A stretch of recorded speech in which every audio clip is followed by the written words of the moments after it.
Hi అండి, అందరికీ నమస్తే. నేను మీ Saraswati. Welcome back to my channel. ఇవాళ వీడియోలో వచ్చేసరికి మటన్ కైమా పులావ్ని ఎలా ప్రిపేర్ చేసుకోవాలో చూపించబోతున్నాను. ఫస్ట్ టైం చేశానండి. టేస్ట్ మాత్రం అదిరిపోయింది. అలా సాఫ్ట్గా తింటుంటే అలా వెళ్ళిపోయింది అనమాట. మీరు కూడా ఖచ్చితంగా ట్రై చేయండి. ఇంకెందుకు ఆలస్యం, ఎలా ప్రిపేర్ చేసుకోవాలో చూసేద్దాం. ఇక్కడ ముందుగా ఒక గిన్నెని తీసుకొని 1/2 కేజీ వరకు బియ్యాన్ని తీసుకోవాలి. ఈ కప్పుతోటి 2 కప్పులు తీసుకుంటే 1/2 కేజీ బియ్యం అనమాట. ఇలా శుభ్రంగా 2 సార్లు కడిగేసుకొని బియ్యాన్ని నానపెట్టుకొని పక్కన ఉంచేసుకోండి. ఈ పులావ్ని మనం ప్రెషర్ కుక్కర్లో కుక్ చేసుకోవాలి. ముందుగా ఇక్కడ కుక్కర్ని తీసుకొని దీంట్లో 3 టేబుల్ స్పూన్ల వరకు నెయ్యి, అలాగే 3 టేబుల్ స్పూన్ల వరకు ఆయిల్ని వేసుకోవాలి. హీట్ అయిన తర్వాత 2 బిర్యానీ ఆకులు, 1 నల్ల యాలుక, 2 చెక్క ముక్కలు, అలాగే మామూలు యాలకులు ఒక 2 లవంగాలు, అలాగే మరాఠీ మొగ్గ మధ్యకి తుంపేసి వేసుకోవాలి. 1 స్పూన్ వరకు సాహీ జీరాన్ని కూడా వేసుకొని ఒకసారి అలా కలుపుకోవాలి. తర్వాత 2 పచ్చిమిరపకాయలని చీలుకలా కట్ చేసుకొని వేసేసుకోవాలి. ఒక మీడియం సైజు ఉల్లిపాయలని ఇలా పొడవుగా కట్ చేసుకొని వేసేసుకోవాలి. ఇవన్నీ కూడా బాగా గోల్డెన్ బ్రౌన్ కలర్ వచ్చేలాగా బాగా ఫ్రై చేసుకోవాలి. తర్వాత దీంట్లో 1 స్పూన్ వరకు అల్లం వెల్లుల్లి పేస్ట్ని కూడా వేసేసుకొని పచ్చివాసన పోయేంత వరకు కూడా దీన్ని బాగా ఫ్రై చేసుకోవాలి. లో ఫ్లేమ్లో పెట్టుకొని ఫ్రై చేసుకోవాలి. తర్వాత 1 స్పూన్ వరకు సాల్ట్, అలాగే 2.5 స్పూన్ల వరకు కారం, 1 స్పూన్ పసుపు కూడా వేసి వీటిని బాగా కలుపుకొని వేపుకోవాలి. తర్వాత దీంట్లో 2 టేబుల్ స్పూన్ల వరకు గరం మసాలాను కూడా వేసుకొని ఒకసారి అలా వేయించుకోవాలి. తర్వాత ఇక్కడ మనము 1/2 కేజీ వరకు ఈ కీమాని అయితే తీసుకున్నాము.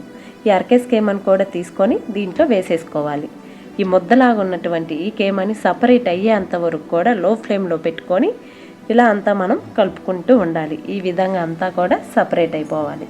దీంట్లో కొద్దిగా పుదీనాను కూడా యాడ్ చేసుకొని ఒకసారి అంతా అలా కలిపేసుకొని లో ఫ్లేమ్లో పెట్టుకొని మూత పెట్టేసుకోండి 15 నిమిషాల పాటు.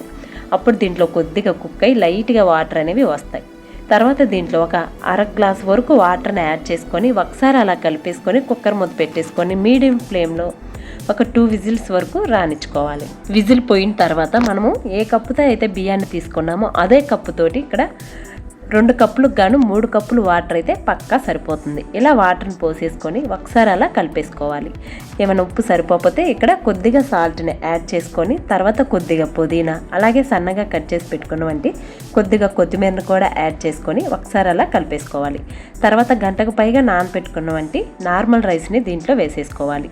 1/2 కేజీ రైస్కి గాను 1/2 కేజీ కైమ అయితే కరెక్ట్గా సరిపోతుంది. ఈ విధంగా రైస్ వేసుకొని ఒకసారి అలా కలిపేసుకొని కుక్కర్ మూత పెట్టేసుకొని మీడియం ఫ్లేమ్లో 2 విజిల్స్ వచ్చిన తర్వాత 2 మినిట్స్ లో ఫ్లేమ్లో పెట్టుకోవాలి. తర్వాత స్టవ్ ఆఫ్ చేసేసి 15 నిమిషాల పాటు కదలపకుండా వేయాలి. తర్వాత మనకి వేడివేడిగా మటన్ కీమా పులావ్ అనేది రెడీ అయిపోతుంది. ఇది వేడివేడిగా తింటేనే మనకు ఆ టేస్ట్ అనేది చాలా బాగుంటుంది. కాబట్టి ఎవరైనా సరే వేడివేడిగా సర్వ్ చేసుకోండి. టేస్ట్ అనేది నెక్స్ట్ లెవెలే అనమాట. మీరు కూడా ఖచ్చితంగా ట్రై చేసి మీకు ఎలా వచ్చిందో కామెంట్ చేయండి. అలాగే ఈ వీడియో మీకు నచ్చితే ఒక లైక్ చేసి మరిన్ని వీడియోస్ కోసం ఈ ఛానల్ని తప్పక సబ్స్క్రైబ్ చేసుకోండి. Thank you.